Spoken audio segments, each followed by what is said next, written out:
विद्यार्थी मित्रांनो नमस्कार. FYBSc computer science mathematics paper first semester first matrix algebra lecture number 2 मध्ये आपले पुन्हा एकदा स्वागत. आजच्या लेक्चरला आपण LU factorisation of A matrix वर एक एक्झाम्पल आपण लेक्चर नंबर 1 मध्ये पाहिलं होतं. त्याचा पुढील भाग बघणार आहोत. एक्झाम्पल असं होतं बघा. Find LU factorization of matrix A where A is this matrix. Also solve A x bar is equal to B bar where B bar is this matrix given.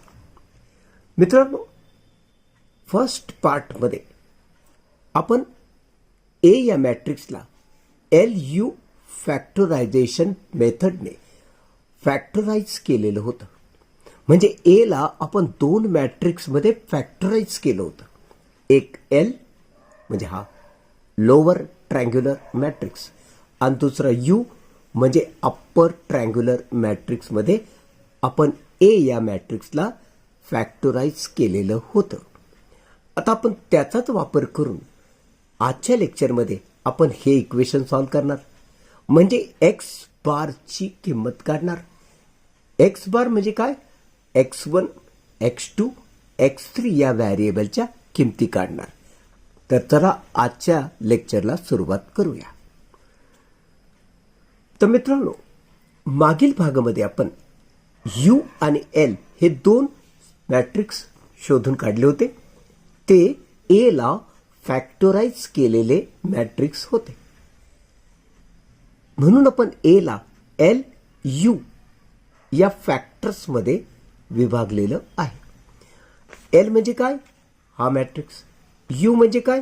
हा मॅट्रिक्स. आजच्या भागात आपण A X bar is equal to B bar where X bar is x1, x2, x3 and B bar is 1, -1, -3 याचा वापर करून आपण x1, x2, x3 च्या किमती काढणार आहोत. आता ह्या सगळ्याचा वापर करून तू हे इक्वेशन सॉल्व्ह करणार. आता एच्या बाबतीत लिहिताना ए नाही लिहायचा. एचे फॅक्टर्स जे आपण पाडलेत ना हे दोघं ते लिहायचा एच्या जागी. आता एक्स बार तर हा आहे, हा झाला एक्स बार आणि इज इक्वल टू बी आहे. बी म्हणजे हा. आता मित्रांनो आम्हाला याला सोडवायचंय आणि x1, x2, x3 च्या किमती काढायच्या. आता याला सोडवताना हे एवढं किचकट सोडवत बसण्यापेक्षा आपण काय करतो माहिती का? ही जी जोडी आहे ना, सध्या याला एक अक्षर मानतो वाय. आता या जोडीला जर तुम्ही वाय मानलंस म्हणजे कोणाला वाय मानलंय तुम्ही? हा आहे यू, हा आहे एक्स बार. याला तुम्ही मानताय वाय. तसं लिहायचं आपण. असं लिहिणार. ओके. मग हा वाय बार काय असतो? वाय बार y1, y2, y3 चा मॅट्रिक्स असतो. हे लक्षात ठेवायचं. मग आता ह्याच्याऐवजी तुम्ही y लिहिणार म्हणजेच y1, y2, y3 लिहिणार. तर मग ही रचना कशी होईल? हे जसं तसं राहणार. आता याच्याऐवजी वाय बार लिहायचं. वाय बार लिहायचं म्हणजे y1, y2, y3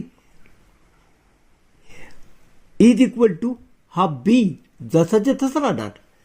no change. हे जसं तसं. आता हे सोडून सोपं झालं. तुला माहिती याने याला मल्टिप्लाय करायचं असतं बघ.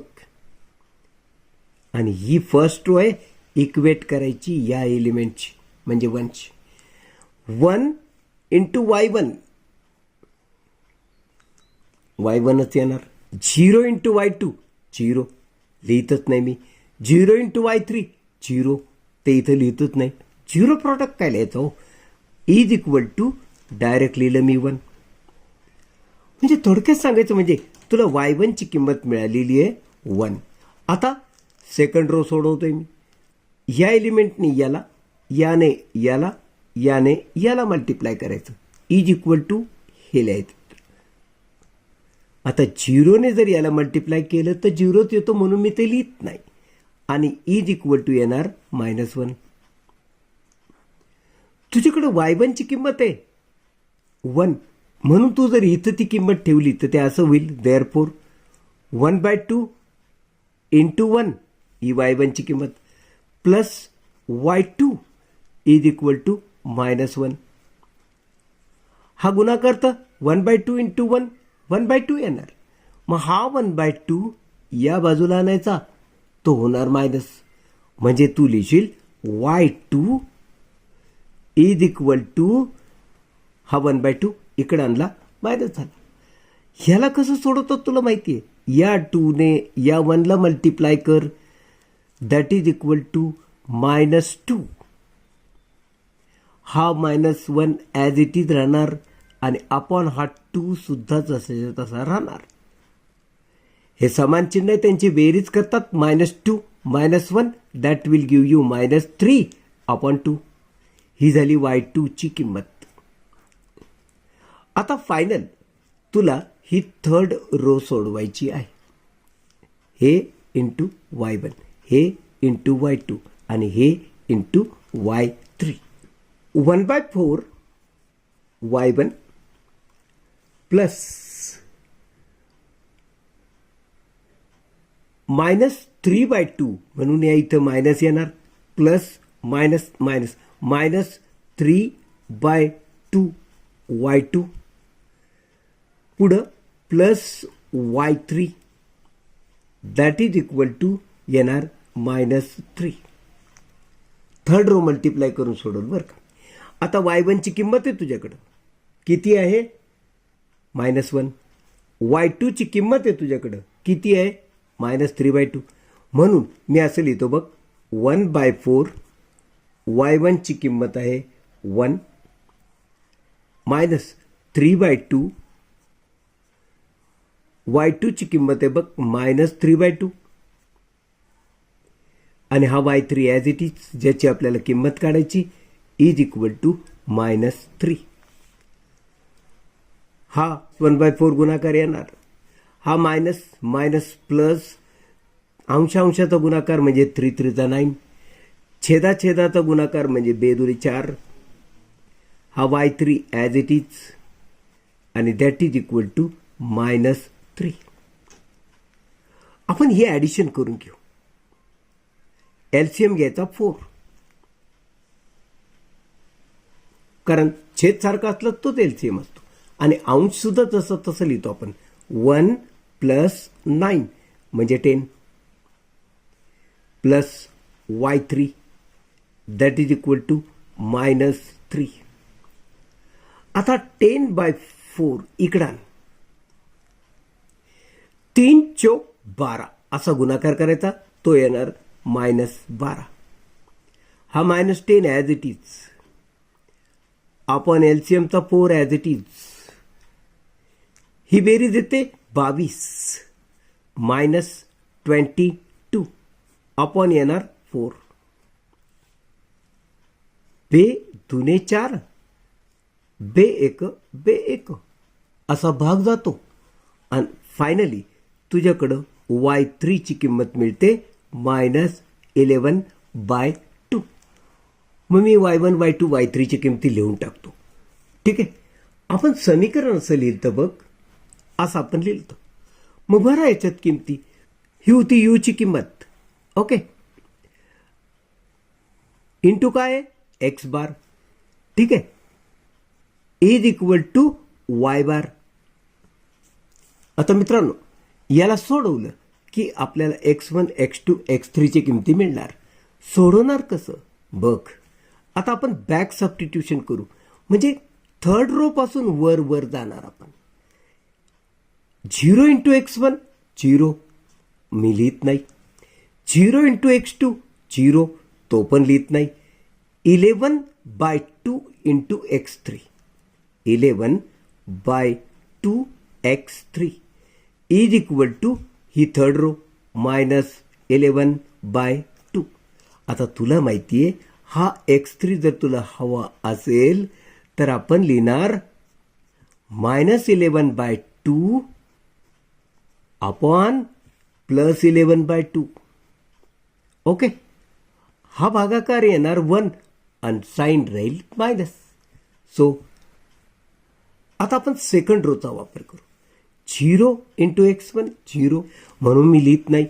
-1 into x2 that is equal to -x2 आणि 7/2 इंटू x3 म्हणून +7/2 x3 आणि दॅट इज इक्वल टू ही -3/2.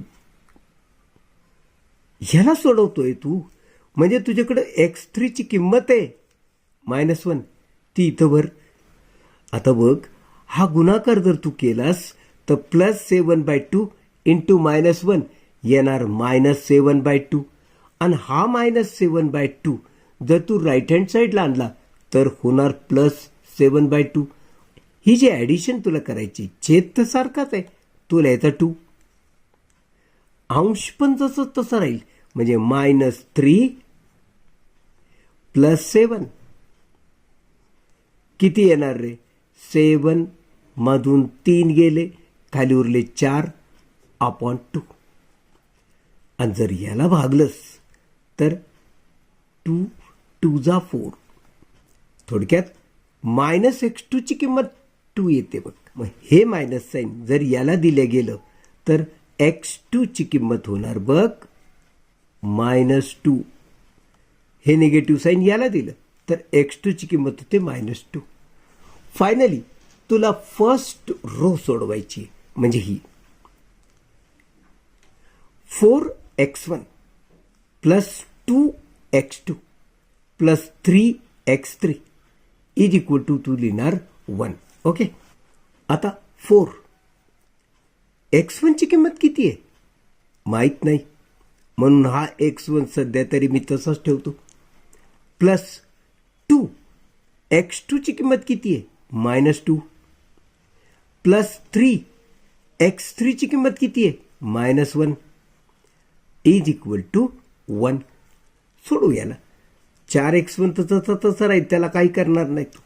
हा गुणाकार येतो -4, हा गुणाकार येतो -3 इज इक्वल टू आहे 1. हे 4 आणि हे 3 समान चिन्ह आहेत, त्यांची होणार ॲडिशन -7.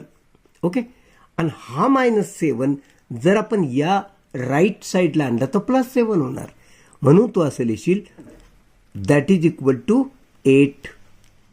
अरे विचार कर, 4x1 इज इक्वल टू जर 8 आहे तर 4ने याला डिवाइड कर, 2चा भाग जातो, म्हणजे x1 ची किंमत झाली बघ 2.